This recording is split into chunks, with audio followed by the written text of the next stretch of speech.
Hoy vamos a estar continuando con esa serie maravillosa que hemos titulado Así se hizo, basada en el libro de los Hechos. Y hoy estamos entrando en el capítulo número 2. Yo me voy a enfocar en el capítulo número 2 hacia el final del capítulo número 2 de los versículos, digamos, 42 hasta el 47. Pero para poder entrar en materia, quiero compartirles lo que es el contexto. Y al comenzar el capítulo 2, Lucas nos habla de que se está celebrando la fiesta de Pentecostés. Y Dios utiliza esa fiesta de Pentecostés para traer la promesa del Espíritu Santo. Les recuerdo que en ese aposento alto habían 120 seguidores de Cristo, 120 creyentes que están allí. Y ese día de Pentecostés Dios utiliza para hacer un fenómeno sobrenatural como lo había hecho cuando nació Jesucristo. Cuando nació Jesús en aquel pesebre, hizo cosas extrañas, sobrenaturales, una estrella en el oriente, reyes magos viniendo, ángeles apareciendo a pastores, cosas sobrenaturales porque era la primera vez, lógicamente, que iban a ser aquí en la tierra Jesús como Salvador. Eso no quiere decir que año tras año en la Navidad vemos una estrella de Belén o vemos a los Reyes Magos o vemos estos ángeles apareciendo en los campos aquí de Homestead o algo muy parecido. De igual manera, en el día de Pentecostés, Dios escogió ese día para derramar su Espíritu Santo sobre esos creyentes. Y hizo cosas sobrenaturales, como se oyeron cosas extrañas y se vieron, dice Lucas, que se vieron cosas como llamas de fuego. Pero todo simplemente era para hacer bombos y platillos para la venida del Espíritu Santo que venía, escuchen bien, a ocupar un cuerpo. Un espíritu necesita un cuerpo. Y el Espíritu Santo de Dios venía a ocupar el cuerpo de Cristo. Dios le iba a dar para siempre un cuerpo en el que morar y era el cuerpo de Cristo. Y Dios lo hizo con bombos y platillos. El punto es que habiendo sido empoderado Pedro por el Espíritu Santo, él se levanta sin notas, sin un laptop como el que yo tengo, o un iPad, sin un teléfono, sin nada. Él viene y predica su primer mensaje a las personas que estaban allí. Principalmente todos ellos eran judíos de diferentes regiones, hablaban diferentes idiomas. El punto es que él les dice, les habla sobre la muerte de Jesús.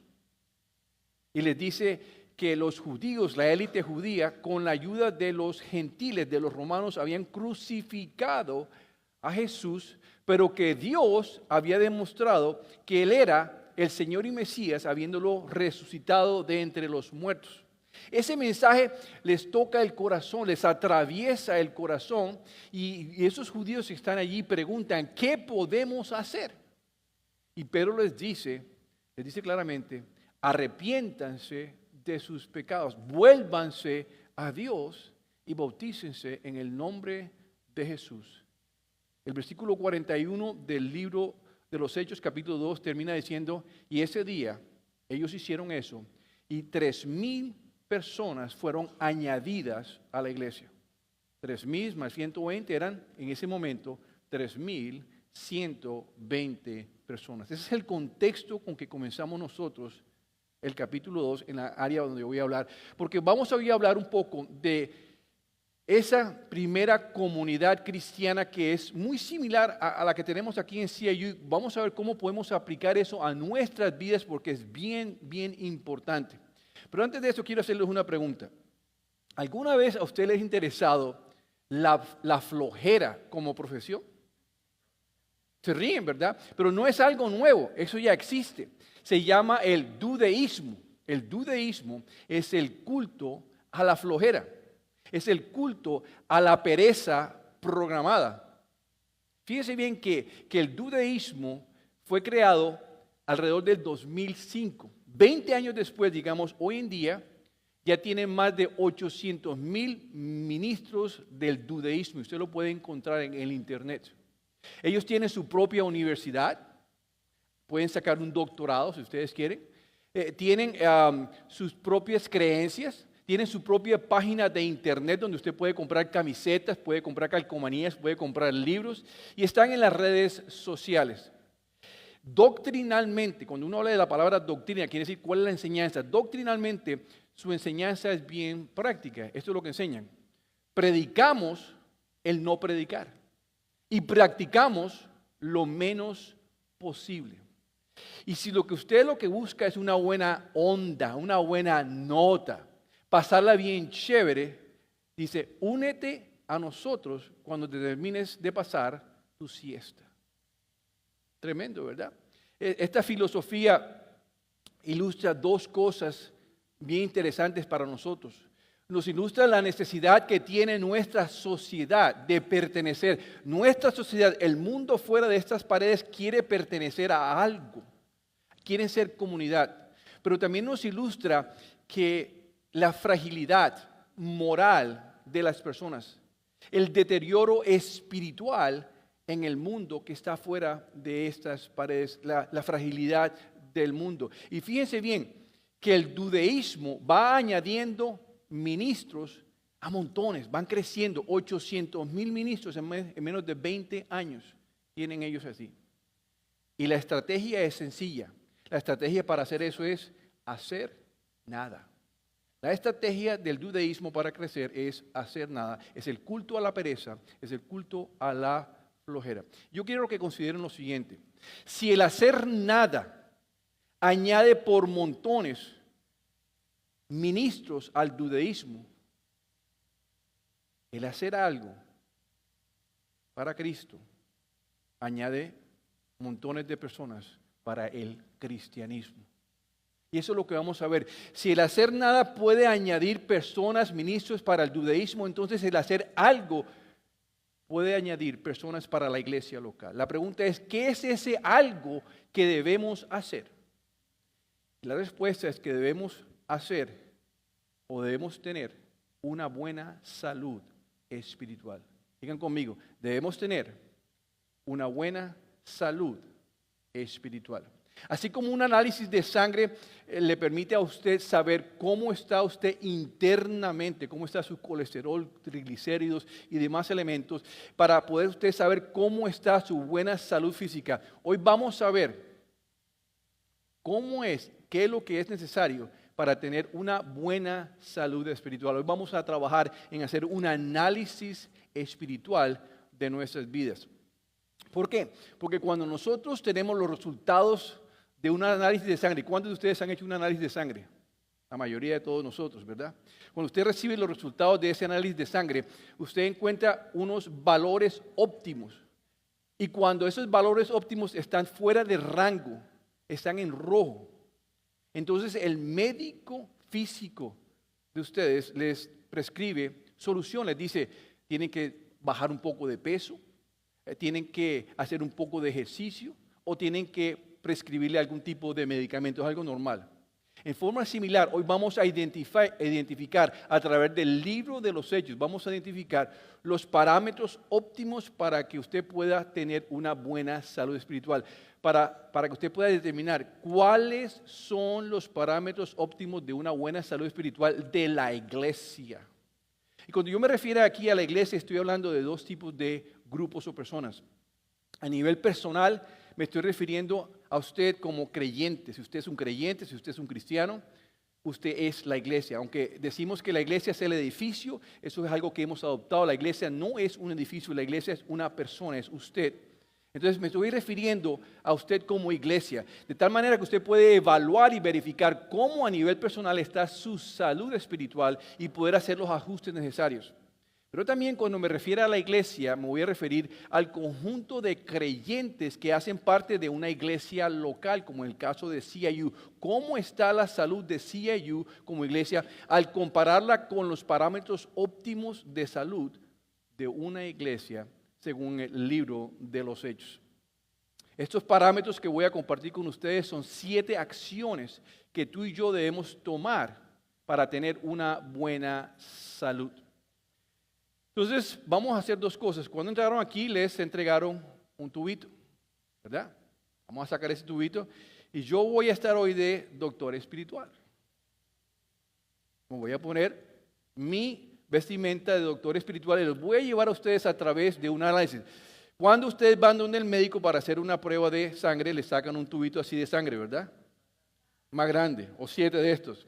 Bueno, vamos a hacer simbólicamente, ustedes se lo pueden llevar para que se hagan un análisis más adelante, pero vamos a hacer lo siguiente, vamos a pasarlo por el corazón, tomen una muestra, ahí, tápenlo para que no se les salga ahí la muestra, pónganla ahí al lado, y vamos a hacer nuestro estudio de la buena salud. ¿Estamos listos para el estudio? El primer parámetro, aparece allí en la pantalla. Una iglesia saludable le da prioridad al mensaje de salvación. Estos 7 parámetros que les voy a mencionar, todos comienzan con la letra P para que ustedes se las puedan memorizar y al final les voy a dar una tabla. Entonces, la primera es prioridad. Hechos 2 del 42a. Está ahí en la pantalla. ¿Cuál es la primera palabra? Prioridad. Dice, todos, Hechos, miremos el versículo, Hechos 2:42a, todos los creyentes. ¿Cuántos habían ahí? 3,120. Quiero que vean la magnitud. ¿Ok? 3,120 de los creyentes se dedicaban. Se dedicaban. La palabra dedicar significa que a eso se proponían hacer. Era su propósito, era su prioridad. Cuando a ti te preguntan a qué te dedicas, no, yo soy mecánico. No, yo soy plomero. Yo soy carpintero. Quiere decir que la mayor parte del tiempo te dedicas a hacer esa profesión. Estas personas se dedicaban. Su prioridad era dedicarse ¿a qué? A las enseñanzas de los apóstoles. Las enseñanzas de los apóstoles era algo bien sencillo. Es lo que se conoce en otras versiones como la doctrina de los apóstoles. Ya les dije que el judaísmo tenía la doctrina de no predicar, de practicar lo menos posible, de pasarla a una nota. ¿Entienden? Las enseñanzas de los apóstoles era lo que ellos estaban enseñándole a esa congregación tan primitiva como la que estaba formándose.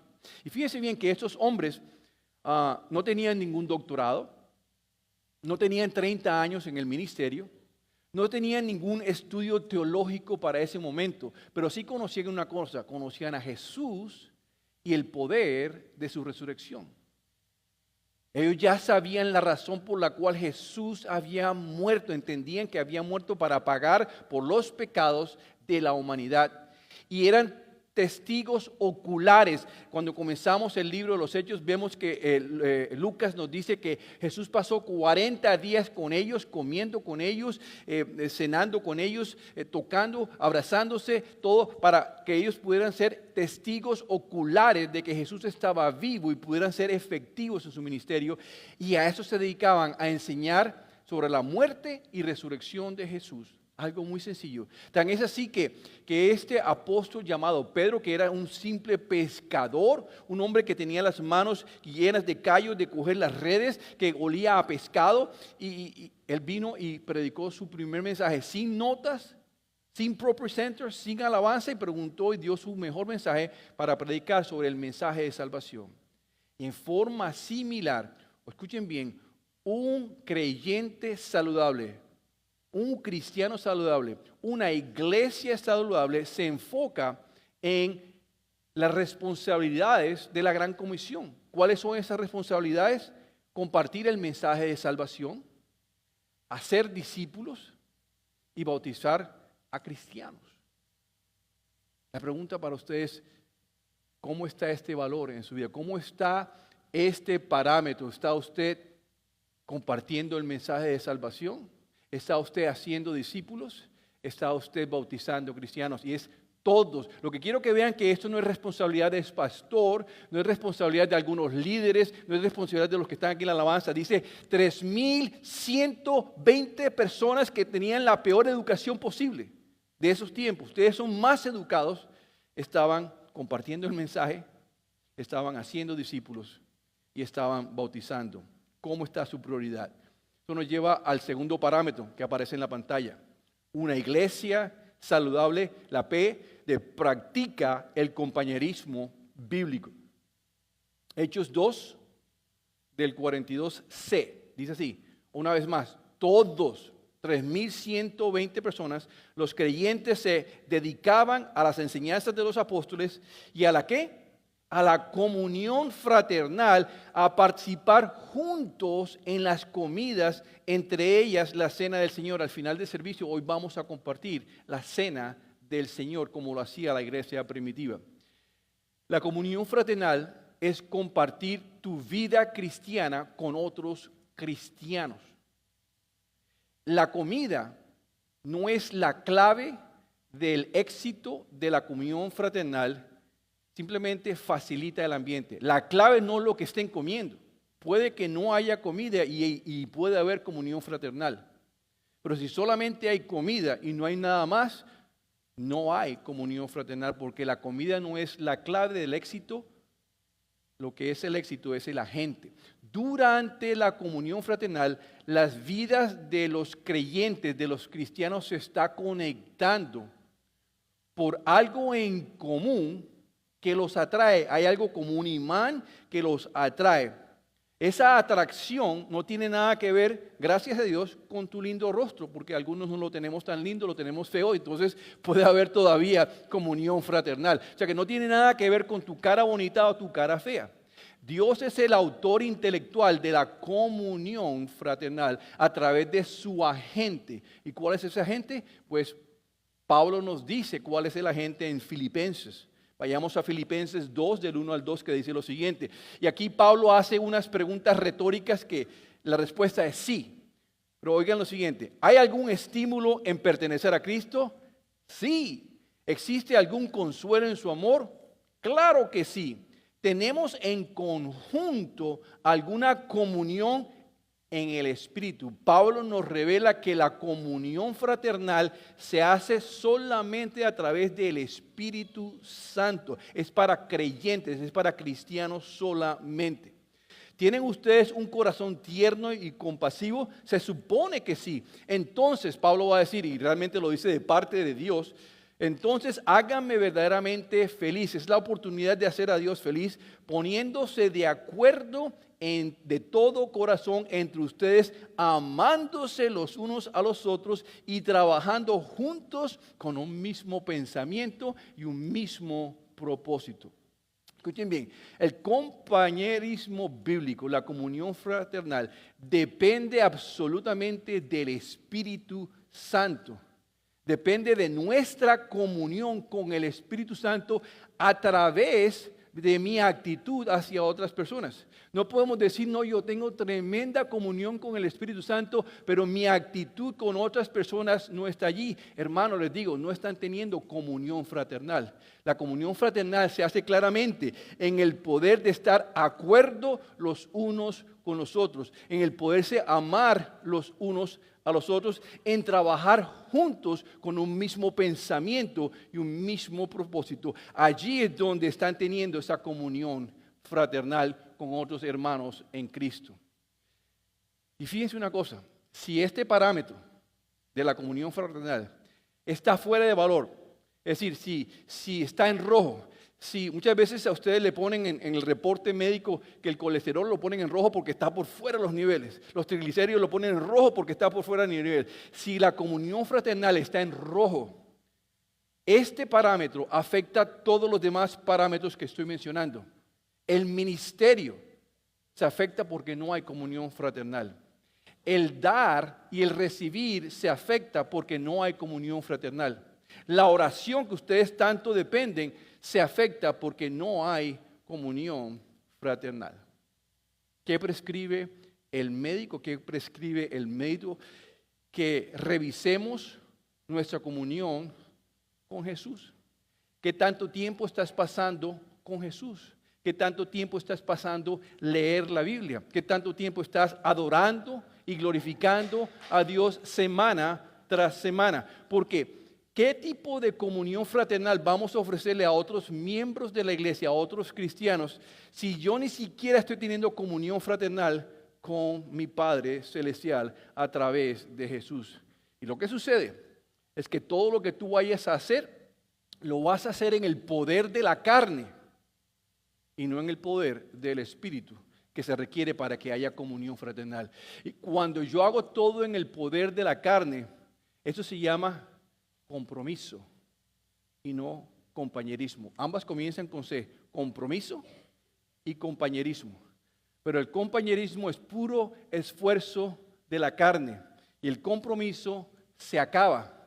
Ay, qué jartera ir a la iglesia los domingos. Ya, pastor, ahí es el mismo, ¿verdad? Uy, qué jartera ir a ese grupo de los jueves o los miércoles. Es la que bobería, qué jartera. Y yo me metí en eso y ahora ¿cómo me salgo? Puro compromiso. Me da pena decirles que ya no quiero volver.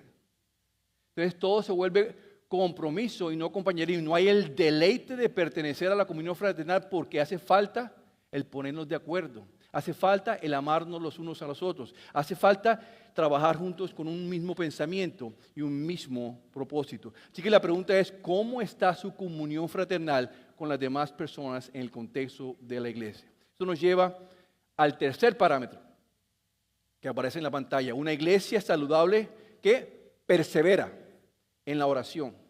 Vayamos a Hechos capítulo 2 versículos 42d. Dice así, nuevamente, todos, ¿quién eran todos? 3,120 creyentes se dedicaban a las enseñanzas de los apóstoles, a la comunión fraternal, a participar juntos en las comidas, entre ellas la cena del Señor, y a la ¿qué? Y a la oración. La oración es la manera que Dios ha escogido, escuchen bien, la manera que Dios ha escogido para descargar del cielo a la tierra todo su poder, toda su voluntad, todo su reino, toda su gracia, toda su misericordia, todas sus promesas, todas sus bendiciones. Es la manera en que Dios ha escogido para descargar. Es como usted le da enter en su computador para que se descargue una aplicación en su computador o en su teléfono. La oración es el medio, el mecanismo que Dios ha escogido para que lo hagamos. La pregunta, ¿estamos orando lo debido para descargar o estamos haciendo en el poder personal? Además, Pablo nos dice que él continuamente oraba por otras personas. Escúchenme bien, para poder orar por otras personas tenemos que conocer las necesidades de otras personas. Si no pasamos tiempo con otras personas, si solamente es el domingo y no pasamos semana, día tras día, tiempo con las personas, entonces estamos viviendo oraciones diferentes. ¿Es usted proactivo o reactivo en su oración? Es una cosa que tiene que preguntar. ¿Es usted proactivo o reactivo? En ambos casos está orando. Pero la oración reactiva es la que sucede cuando alguien le dice, por favor, ore por mí, que tengo a mi hija en el hospital, que tengo esta operación que me van a hacer. Y usted, claro, dice, con mucho gusto. Y usted ora ahí o ora más tarde, pero ora. Pero es una oración reactiva y listo. La oración proactiva es la que usted está claramente involucrado en la vida de las personas, los llama. ¿Cómo te sientes, Carlos? ¿Cómo te sientes, hermano? ¿Cómo va? ¿Hay algo que yo pueda orar por ti? Esa es la oración proactiva, la de la comunión fraternal. ¿Persevera usted en la oración? Eso nos lleva al cuarto parámetro que aparece en la pantalla. Una iglesia saludable percibe el temor a Dios. Este es uno de los elementos menos comprendidos y es terrible el pensar de que no debemos tener temor a Dios. Y vamos a ver, Hechos 2:43 dice, un profundo temor reverente vino sobre todos los 3,100 creyentes de ese momento. Si les vino un temor reverente a esas personas, ¿por qué hemos de pensar de que nosotros hoy en día, en el 2025, no debemos experimentar el temor reverente a Dios? ¿Saben por qué? Porque creemos que Dios es solamente pura gracia y misericordia. Entonces no experimentamos el temor reverente. ¿Qué es el temor reverente? Temor reverente es recordar todas las obras de Dios, es recordar su misericordia, es recordar su gracia, es recordar todo su poder, es recordar todos los milagros y los prodigios y las señales que ha hecho, no solamente a nivel del mundo, no solamente a nivel de la historia de la Biblia, de Génesis a Apocalipsis, sino todas las cosas sobrenaturales que ha hecho en mi propia vida. Continuamente Dios le decía al pueblo de Israel, acuérdense o recuérdense cómo yo los saqué de la esclavitud de Egipto con una mano fuerte y poderosa. Escuchen bien, debido a que Dios es el mismo de ayer, el mismo de hoy y el mismo de mañana, entonces nosotros podemos anticipar la fidelidad de Dios. Voy a repetir, podemos anticipar que Dios va a permanecer fiel tanto para bendición o para consecuencia. ¿Qué significa eso? Que yo puedo anticipar que si Dios tuvo poder en el pasado para hacer cosas maravillosas, para hacer cosas espectaculares, para hacer milagros en mi vida, entonces puedo confiar que hoy y mañana Dios todavía tiene el poder para ayudarme, para sanarme, para protegerme, para restaurarme, para perdonarme, que Dios continúa teniendo, anticipo el poder porque temo que Él lo tuvo en el pasado y lo va a tener en el presente, pero también yo anticipo de que si Dios fue un Dios de santidad en el pasado. De que cuando alguien hacía malo, Dios traía juicio sobre esa persona, traía condenación o consecuencia. De que a Dios, que es el mismo de ayer y el de hoy, puedo anticipar que Él va a tener todavía hoy poder para traer consecuencias a mi vida, para traer disciplina a mi vida, si yo decido vivir en pecado, si yo decido continuar haciendo la voluntad mía en vez de hacer la voluntad de Dios, voluntad que está claramente establecida. En otras palabras, nos vamos a dar cuenta que no podemos burlarnos de Dios, porque Dios disciplina a un hijo que ama. Y si no has recibido la disciplina del Señor es porque quizás lo que dice en el Hebreos, a lo mejor no eres hijo de Él, porque Él solamente disciplina a los hijos que aman. Eso nos lleva a la siguiente. Una iglesia, número 5, una iglesia saludable provee a otros. Hechos 2:44 al 45 dice: una vez todos los 3,120 creyentes se reunían en un mismo lugar y compartían algunas cosas. No, compartían todo lo que tenían, vendían sus propiedades y posesiones y compartían el dinero con aquellos en necesidad. Esto toca lo más sensible y personal del ser humano, toca su bolsillo. Pero quiero que se den cuenta que este compartir era espontáneo, era voluntario y era sin presión. Los apóstoles no estaban presionando, tienes que hacerlo, tienes que hacerlo. Era espontáneo, voluntario y salía del corazón.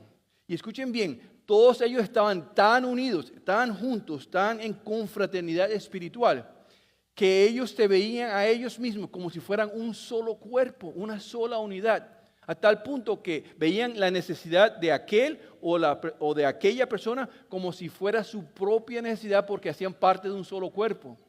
Interesantemente, Pablo hablaría más adelante en Corintios del cuerpo del Espíritu, del cuerpo donde tenemos pies y manos y que todo parte del cuerpo de Cristo es importante. Y si te duele el pie, duele la mano. Y por eso compartimos, porque somos un solo cuerpo. Así que, ¿cómo está tu compartir? ¿Eres de esas personas de manos cerradas, que esto es mío y yo no sabe lo mucho que yo trabajo? ¿O eres una persona de manos abiertas y entregas? Dios no puede llenar manos que estén cerradas. Si tus manos están cerradas, Dios no las puede llenar. Pero si tus manos están abiertas y estás entregando y vuelves las pones y Dios te da más, Dios y devuelves, Dios te va a dar muchas cosas más. Eso nos lleva al parámetro número 6. Una iglesia saludable participa de gozo comunitario. Hechos 2 del 46 al 47 dice lo siguiente: adoraban juntos en el templo cada día. Escuchen bien que voy a volver a eso. Cada día se reunían en casas, grupos pequeños, para la cena del Señor y compartían sus comidas con gran ¿qué? Gozo, digan conmigo gozo y generosidad. Todo el tiempo, escuchen bien, todo el tiempo alabando a Dios y disfrutando de la buena voluntad de toda la gente. Disfrutaban de la buena voluntad de toda la gente y eso lo manifestaban, lo expresaban de 3 maneras. ¿Cuál era su estado? Estaban contentos con lo que tenían, ya fuera mucho o poco, y estaban contentos. Vivían en una época terrible, tenían un emperador, estaban bajo el dominio del imperio romano, tenían esclavitud. Sin embargo, no los oían todo el tiempo hablar del presidente, no los oían que los huevos están más caros, no que las rentas han subido. Se dedicaban, estaban contentos. Eso hace una comunidad cristiana que está contento con lo que Dios le ha dado. No se enfoca en lo que está pasando en el mundo, se enfoca en lo que Dios quiere que haga a través de la comunidad cristiana. Problemas siempre va a haber, los ha habido desde el tiempo de esta primera comunidad, pero ellos se dedicaban a estar contentos. Externamente estaban felices, radiantes, dichosos, alegres. E internamente estaban experimentando el gozo del Señor. En una iglesia es posible que haya tiempos de tristeza, haya tiempos de dolor, pero el gozo del Señor debe prevalecer, porque el gozo del Señor es fruto del Espíritu Santo. Y decimos que ellos han sido empoderados por el Espíritu Santo para muchas cosas, entre esas para tener gozo. Si cuando usted acepta a Jesucristo, el Espíritu Santo viene a morar 100% en sus vidas. Usted no tiene que pedir más. Ya tiene el 100% del Espíritu Santo. Pero hay otra cosa que se llama la llenura del Espíritu Santo, que Pablo habla en Gálatas, que significa que tú entonces, ahora que el Espíritu está en ti, le entregas el 100% del control de tu vida al Espíritu Santo, que tú ya no dependes de ti, y entre más y más le entregues el control de tu vida al Espíritu Santo, el fruto, son nuevas características que aparecen en Gálatas 5, 22 al 23, se van produciendo en ti. ¿Y por qué la resalto? Porque el primer elemento de ese fruto es amor, el segundo elemento es paz y el tercer elemento es gozo. ¿Cómo está tu gozo? No te puedes gozar en este mundo porque estás pendiente de lo que está pasando en la administración del presidente o porque están siendo deportados cientos. Dice, déjale eso a Dios. Encárgate tú de las cosas de Dios, de la obra del ministerio. Eso nos lleva a nosotros al séptimo y el último parámetro que está en la pantalla. Una iglesia saludable produce fruto. Hechos 2:47b dice, y cada día, ¿quién? El Señor. Digan conmigo, el Señor agregaba a esa comunidad cristiana todos los que iban siendo salvos. Cuando Dios ve una iglesia saludable, se encarga de añadir. Vamos a repetir eso. Cuando Dios ve una iglesia saludable, cristiano saludable, una iglesia como CIU saludable, Él se encarga de añadir a las personas. ¿Por qué era que de manera exponencial, de manera rápida, se iban añadiendo tantas personas a esta iglesia? Algo maravilloso, porque estos cristianos de esa época, esos creyentes de esos 3,120 personas, no estaban esperando hasta el próximo domingo para crecer y conectarse. Se conectaban todos los días, lunes y martes y miércoles y jueves y viernes y sábado, y llegaban el domingo a celebrar. ¿Estamos haciendo eso? De eso depende la salud espiritual como persona y como iglesia. Juntos ellos todos los días vivían la gracia de Dios. Juntos todos los días ellos vivían la generosidad de Dios. Juntos todos los días ellos vivían el amor y el gozo de Dios. Y lo más maravilloso es que Dios quiere hacer lo mismo a través de cada uno de ustedes. Pero el dudeísmo espiritual los está amenazando. El dudeísmo, que es el culto a la pereza, el culto al desorden organizado, a la flojera organizada, los está afectando a la iglesia local. Así que este es el reto que les pongo. En la pantalla va a salir una tabla donde aparecen los 7, donde aparece, perfecto, ahí están. Para que usted los pueda, tómenle una foto, aprovechen que este es el momento, los puede poner. Entonces 7, esto corresponde al colesterol, al triglicérido, al AC1 del azúcar, todo. Aquí están los parámetros. Y esto es lo que yo quiero que haga. Que esta semana usted realmente se tome un tiempo y tome una muestra de su espíritu. ¿Cómo está mi espíritu? Hágase una inyección espiritual, llene su tubito y pregúntese, ¿dónde está mi prioridad al dar el mensaje de salvación? ¿Dónde está la práctica del compañerismo? ¿Dónde está mi perseverancia en la oración? ¿Dónde está si percibo el temor a Dios? ¿Dónde está si estoy proveyendo a otros? ¿Si estoy participando de gozo comunitario o si estoy produciendo fruto? Y pónganle un número del 1 al 100, 30, 40, 50. Hágase un análisis. Sume esos valores y divídelo por 7. Eso le da un promedio. Entonces vea el promedio. Fíjense que abajo está en la nota. Si usted tiene entre 90 y 100, su fe, su salud está activa. Si tiene entre 80 y 89, su salud está buena. Está buena. Si tiene una entre 70 y 79, su salud espiritual está como en el medio, como que me comprometo o tengo compañerismo. Está bailando, me comprometo o tengo compañerismo. Entonces va como el que baila allá. Si tiene D, significa que su salud está ya deteriorándose, está bajando a los 60. Y si usted tiene 60 o menos, quiere decir que su salud le está fallando. Eventualmente usted va a morir espiritualmente. Es decir, no está produciendo fruto. Y Dios dice, pero ¿para qué tenemos este cristiano si no? ¿Entiende?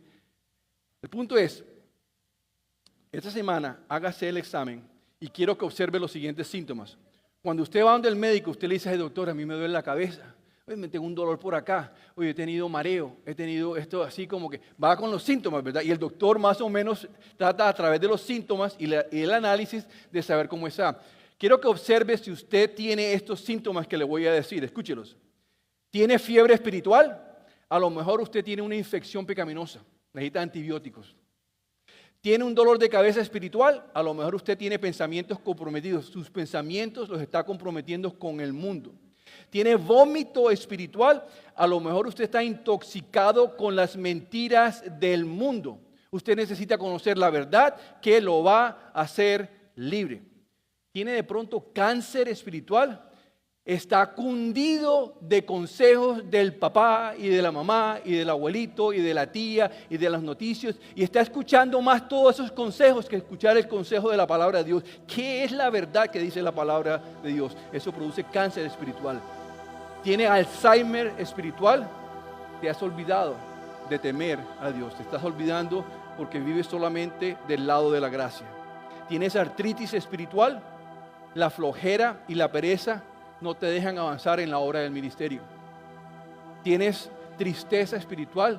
Te hace falta vitamina E de Espíritu Santo. Y este es más importante de todos. ¿Te encuentras con delirio espiritual? Es cuando crees. El delirio espiritual es cuando crees y estás convencido que estás haciendo la voluntad de Dios, pero estás haciendo tu propia voluntad. Todo el mundo se da cuenta. Todo el mundo te aconseja que no es lo correcto, pero tú te paras en tus pies diciendo no. Eso es lo que yo creo, eso es lo que dicen, eso es lo que yo oigo. Tienes delirio espiritual porque estás haciendo tu voluntad. Y hay una gran advertencia de engaño que Pablo hace a través de Gálatas a todos nosotros que tenemos estos síntomas y no hacemos nada al respecto. Gálatas 6, 7 al 9, que es el último versículo que aparece en la pantalla, dice así: no te dejes, ¿qué? Engañar. No te dejes engañar. Nadie puede burlarse. Escuchen, digan conmigo, nadie puede burlarse de la justicia de Dios. Siempre se cosecha lo que se siembra. Los que viven solo para satisfacer los deseos de su propia naturaleza pecaminosa cosecharán de esa naturaleza destrucción y muerte. Mis hermanos, yo vengo con este mensaje porque no quiero que pasen destrucción ni muerte si tienen estos síntomas, si están sin salud espiritual. Pero los que viven para agradar al Espíritu, el Espíritu Santo que comenzó a ser dado en Hechos capítulo 2, del Espíritu van a cosechar vida eterna. Así que no nos cansemos de hacer el bien. Dígale a la persona que está al lado, no te canses de hacer el bien. Pero dígalo con ganas, dígaselo a la otra persona, no te canses de hacer el bien. Vamos, dígale, no te canses de hacer el bien. A su debido tiempo cosecharemos bendiciones si no nos damos por vencidos. Hermanos, no se den por vencidos de ese hijo que no cambia, que está en las drogas, que está en el alcohol. No se den por vencidos si sus finanzas aún no han cambiado. No se den por vencidos si fueron despedidos de su trabajo y no tienen aún empleo. No se den por vencidos si pareciera que este mundo, el presidente y todo lo que está sucediendo en este país parece que estuviera acabándose los Estados Unidos. No se den por vencidos. No se den por vencidos con su esposa. No la echen. No se divorcien de ella. No se divorcien de su esposo. No se divorcien de su esposa. Dice, porque a su debido tiempo Él va a hacer una cosecha si usted espera. Eso es tener la voluntad de Dios. Eso es no tener delirio espiritual. Amén. Amén. Vamos a ponernos de pie y vamos a orar.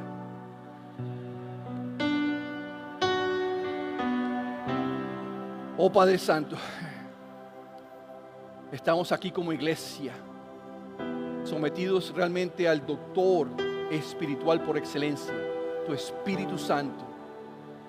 Espíritu Santo, redargúyenos, toca nuestro corazón con los errores y pecados y manifestaciones de orgullo y de reto a la voluntad de Dios. A veces el cansancio ministerial, a veces el cansancio laboral, sea lo que sea de este mundo, nos estamos adoptando a las costumbres de este mundo. Y por eso te pedimos, Señor, que hoy, Señor, hagas tu voluntad. Y a través de este análisis espiritual podamos salir victoriosos y tener la comunión fraternal, un mismo cuerpo, unidos, amándonos los unos a los otros con una misma mente y un mismo corazón para llevar el mensaje de salvación, para ser discípulos, para bautizar a personas en el nombre de Jesús. Y oramos todo esto, Padre Santo, en el nombre de tu poderoso Hijo que nos da el poder, en el nombre de Jesús. Y la iglesia dice, amén. Los amo, iglesia. Ante ti la tierra, demonios huyen ya al mencionar el nombre, Rey de majestad. Ninguna potestad, nada resistirá ante el poder y la presencia del gran yo soy, gran